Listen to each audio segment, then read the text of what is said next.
नमस्कार दोस्तों, बाजार हाट न्यूज चैनल के एक नए एपिसोड में आप लोगों का बहुत बहुत स्वागत है। दोस्तों, तारीख है 19 जनवरी 2022 और यहाँ पर 20 जनवरी 2022 यानी एक्सपायरी डे के लिए बैंक निफ्टी का ऑप्शन एनालिसिस और बैंकिंग स्टॉक का एनालिसिस लेकर हाजिर हूँ आप लोग के सामने थर्सडे गुरुवार के लिए। तो चलिए शुरुआत करता हूँ। सबसे पहले बता दूं, अगर चैनल को सब्सक्राइब नहीं किया तो सब्सक्राइब कर ले, बेल आइकन प्रेस कर ले, जिससे मेरे वीडियो की लेटेस्ट नोटिफिकेशन मिल जाएगी सबसे पहले। और साथ ही अगर आप मेरे स्विंग ट्रेडिंग ग्रुप में ऐड होना चाहते हैं, सपोर्ट ग्रुप में, जहाँ पे मैं स्विंग ट्रेडिंग के कॉल्स प्रोवाइड करता हूँ, तो आपको मेरे लिंक के थ्रू अकाउंट ओपन कराना होगा।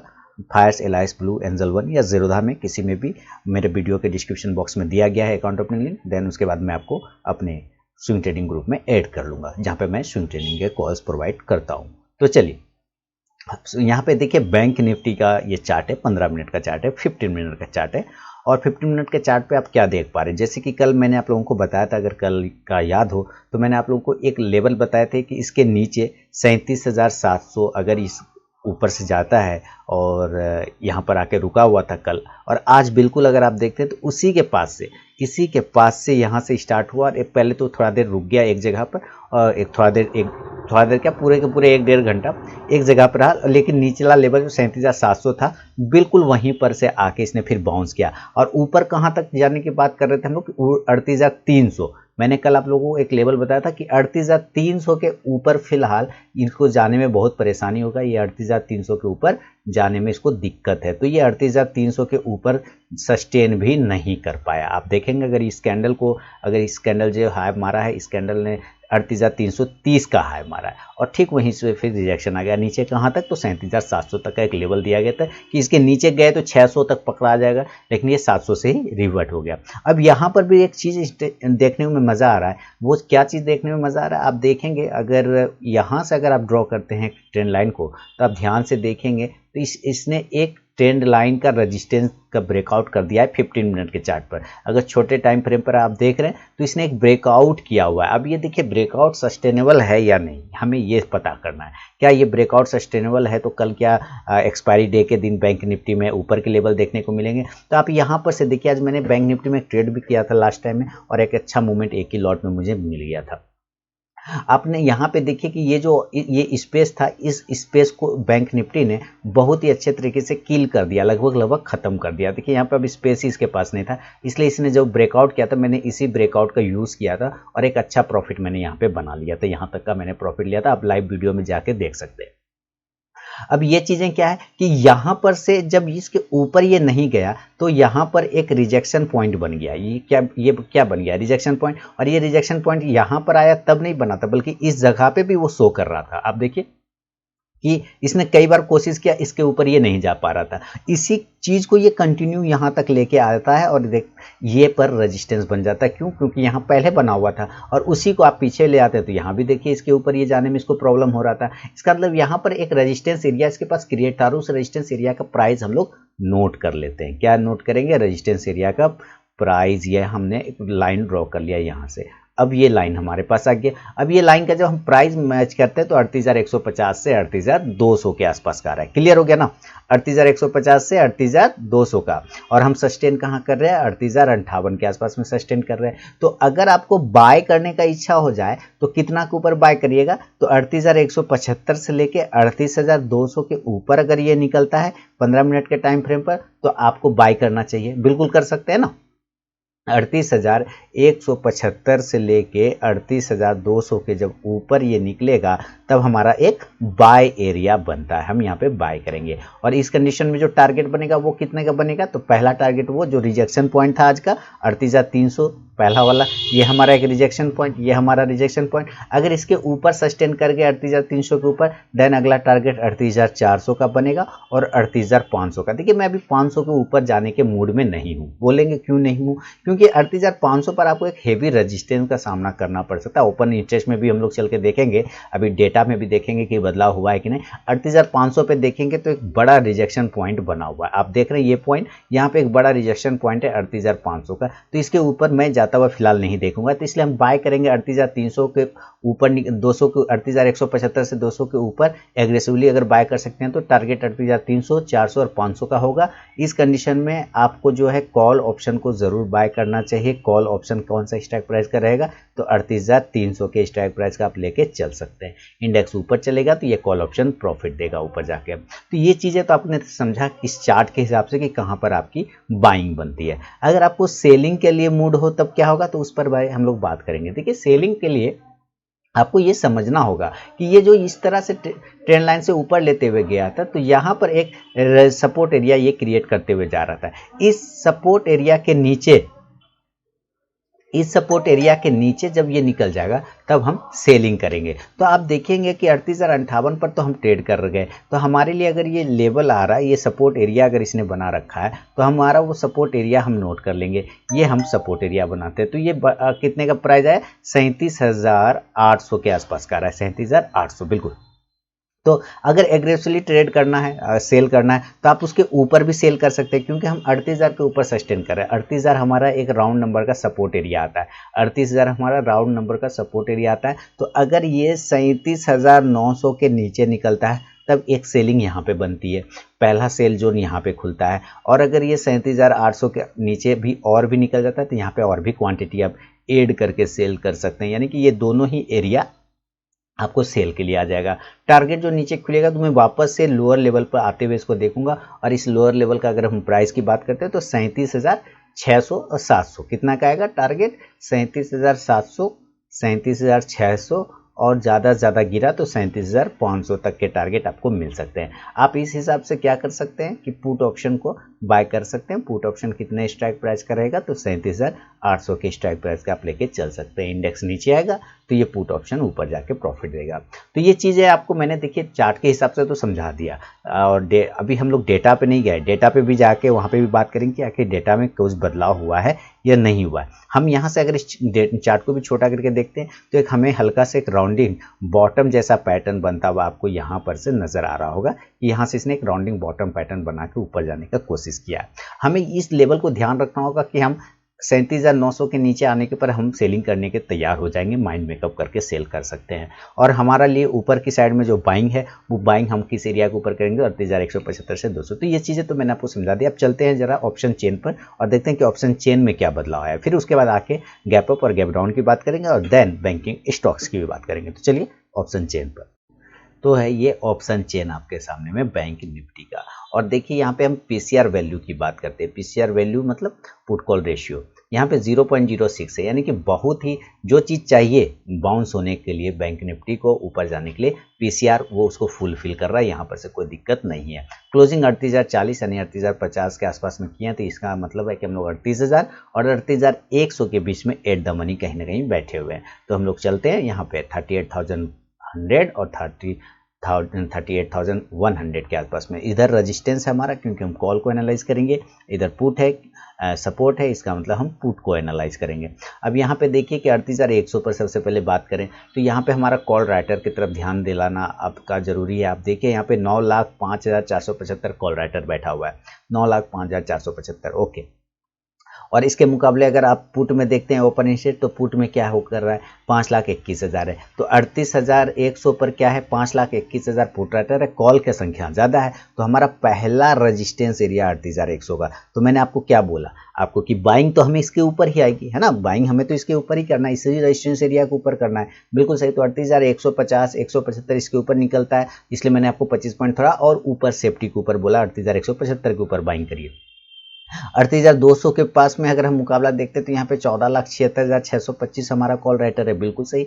पुट का अगर बात करते हैं तो 5,38,000 है। तो यहाँ पे 38,200। तो देख रहे हैं यहाँ पे इस वजह से मैंने दूसरा बाइंग लेवल क्या दिया था आपको, 38,200 के ऊपर खरीदना है, क्योंकि यहाँ पे भी देखिए मुकाबला रेजिस्टेंस का है। तो रेजिस्टेंस टूटेगा तभी तो हम बाय करेंगे ना, इसलिए 38,200 के ऊपर भी मैंने आपको बाय करने दिया। 38,300 का मेरा टारगेट था, 11,66,950 यहाँ पे कॉल राइटर है। और यहाँ पे अगर पुट में बात करते हैं तो मात्र 3,14,000 के आसपास में। तो ये तो रेजिस्टेंस एरिया हो गया 38,300। यस, सही बात है। और 38,400 की बात करें तो यहाँ पे 12,21,800 हमारा कॉल में ओपन इंटरेस्ट है। पुट में अगर हम देखते हैं तो 2,41,000 के आसपास में, कहाँ 12 लाख कहाँ 2 लाख, कोई मुकाबला ही नहीं। तो 38,400 हमारा रेजिस्टेंस है। मैंने 500 तक रेजिस्टेंस इसलिए पकड़ा क्योंकि एक तो ये राउंड नंबर है और दूसरा यहाँ पे सबसे ज़्यादा ओपन इंटरेस्ट भी बैठा हुआ है कॉल में। देखिए 23,92,000, कुल मिला के 24 लाख सबसे ज़्यादा यहीं पे बैठा हुआ है। और यहाँ पर से आप देखते हैं अगर तो पुट शॉर्ट कवरिंग है, यहाँ से पुट बायर है, यानी कि ये लोग अब ये सपोर्ट नहीं कर रहे बल्कि ये लोग नीचे की साइड में ही सेल साइड के लिए जाना चाह रहा है। इसलिए पुट पहले राइटर था, अब वो उसको बायर बन गया। तो हम यहाँ 38,500 तक ही बड़ा रेजिस्टेंस मान, इसके ऊपर मैं नहीं देख पा रहा हूँ अभी फिलहाल। कुछ हो जाता है, कुछ तेज शॉर्ट कवरिंग आ जाती है, तब एक चांस है कि ऊपर चला जाए, लेकिन समस्या ये है कि यहाँ पर सबसे ज़्यादा ओपन इंटरेस्ट बैठा हुआ है। तो 38,100, 200, 300, 400, 500 हमारा रेजिस्टेंस एरिया। अगर हम सपोर्ट एरिया की बात करते हैं तो सपोर्ट एरिया में देखें, सबसे पहला सपोर्ट तो 38,000 का जो राउंड नंबर है, यहाँ पे 22,48,850 हमारा पुट राइटर है। कॉल में देखते हैं तो 18,77,000 है। इसका मतलब क्या है कि हमारा सबसे पहला सपोर्ट जो है वो है 38,000 का, और हम इसके ठीक पास में क्लोज हो रहे हैं। 37,900 पे देखते हैं मुकाबला, तो यहाँ पे देखिए 7,61,275 पुट राइटर है। कॉल में मात्र 2,95,550 है, तो 7 लाख ज़्यादा है। तो हम यहाँ पे 37,900 हमारा अगला सपोर्ट होगा। 37,800 की बात करें तो यहाँ पे हम 10,81,875 कॉल पुट राइटर है। कॉल में मात्र 2 लाख है, तो यहाँ पे भी हमारा एक अच्छा सपोर्ट बन रहा है 37,800 का। अब हम 37,700 के पास आज लो बनाए थे, तो हम यही अंतिम सपोर्ट इसको आज के लिए पकड़ के चलेंगे, कल के लिए एक्सपायरी डे के लिए। 6,65,600 पुट राइटर है। कॉल में मात्र 1,13,000, तो 37,700, 800, 900 और 38,000 हमारा सपोर्ट है। रजिस्टेंस हम 38,100, 200, 300, 400 और 500 पकड़ के चलेंगे। 500 को तो छोड़ भी देंगे तो कोई दिक्कत नहीं, 38,400 तक में ही काम निपट जाना है। तो चलते हैं वापस ऑप्शन डेटा के बाद चार्ट पर चलते हैं और फिर गैप अप और गैप डाउन के लेवल को देखते हैं। चलिए वापस चार्ट पर आ गए और चार्ट पर हम लोग पहले गैप अप और गैप डाउन की बात समझते हैं। मान लीजिए कि ये गैप अप खुलता है, तो गैप अप खुलने के चांस क्या बनेंगे? अभी तो 38,000 के पास में ये सस्टेन ही कर रहा है। गैप अप खुलता भी है तो कितना गैप अप खुलेगा, मैं वही मान के चलूंगा कि गैप अप खुलता है तो ये ज़्यादा से ज़्यादा 38,300 के आसपास में खुल सकता है। इस एरिया के आसपास में खुल सकता है, जो कि आज का लगभग हाई प्राइस था, है ना। एक बार मैं फिर से चेक कर लूँ कि आज का वही था, बिल्कुल 38,000, हाँ 38,300, वही 330। तो एक तो यहाँ पे ओपन हो सकता है, दूसरा चांस है कि ये 38,400 पर ओपन हो जाए।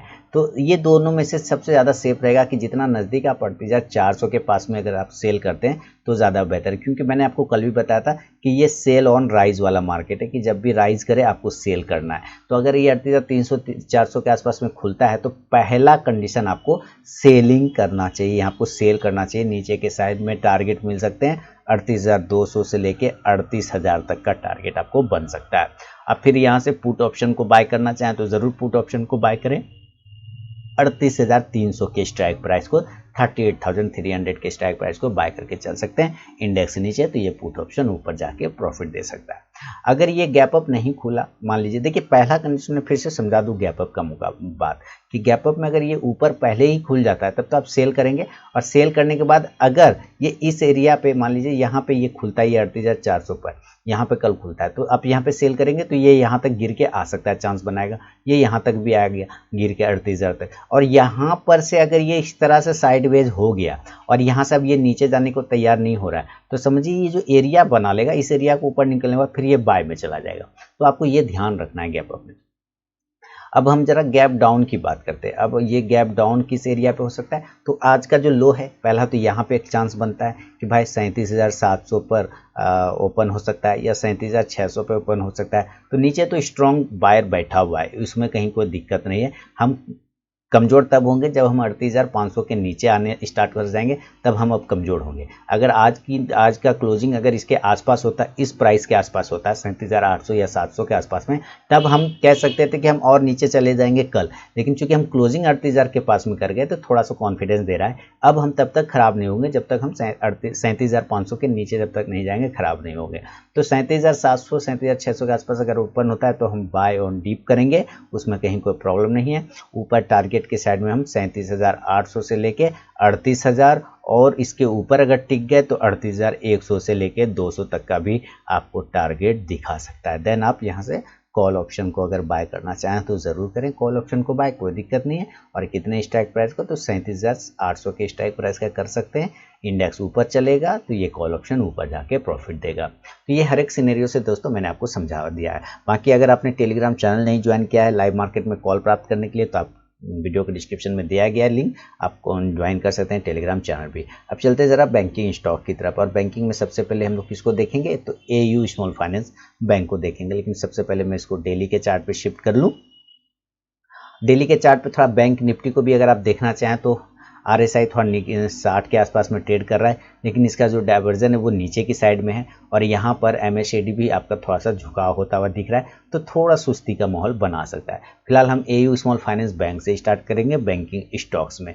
और इसको क्लिक किया तो यहाँ पे हम क्या देख रहे हैं कि ये सपोर्ट लेने की कोशिश कर रहा है। अब देखिए ऊपर के लेवल 1310 के ऊपर, 1320 के ऊपर अगर निकल गया तो 1350 तक के टारगेट आपको दिखा देगा। एक्सिस बैंक की बात करें तो ये पॉजिटिव तब भी था जब मार्केट गिर रहा था बैंक निफ्टी, और अब जब बैंक निफ्टी थोड़ा पॉजिटिव आज दिखाया स्ट्रेंथ, तो यहाँ पे ये ऑलरेडी पहले पॉजिटिव होगा। तो अगर ये 735 से 36 को ब्रेक करता है तो 750 की तरफ जाएगा। बंधन बैंक ने सारे काम फिनिश कर दिए और बहुत अच्छे तरीके से बंधन बैंक ने हमारा काम फिनिश किया, टारगेट डन करा दिया है और इस रेजिस्टेंस के पास में वापस आ चुका है। अब हमें इसके ऊपर ट्रेड करना है। 307 से 8 के ऊपर अगर निकलेगा तो 15 से 20 तक के टारगेट मिलेंगे। बैंक ऑफ बड़ौदा की बात करें तो बहुत ही सुंदर बैंक ऑफ बड़ौदा ने ट्रेड किया है। अब हमें इसके ऊपर 96 के ऊपर सस्टेन करने दीजिए, 96, 97 देन 100 तक के टारगेट के लिए वैलिड हो जाएगा। बैंक ऑफ इंडिया भी ठीक ठाक है, लेकिन एक रेजिस्टेंस एरिया है इसके पास 56 का, वो अगर ब्रेक होगा तो 58 का टारगेट। केनरा बैंक की बात करें तो बहुत बढ़िया, अप साइड में 232-33 को ब्रेक करेगा तो 240 की तरफ जाएगा। सिटी यूनियन बैंक देखिए होल्ड कर गया अपने आप को, बहुत बढ़िया। यहाँ से सिटी यूनियन बैंक को एक बाउंस तो बनता है ऊपर की साइड में।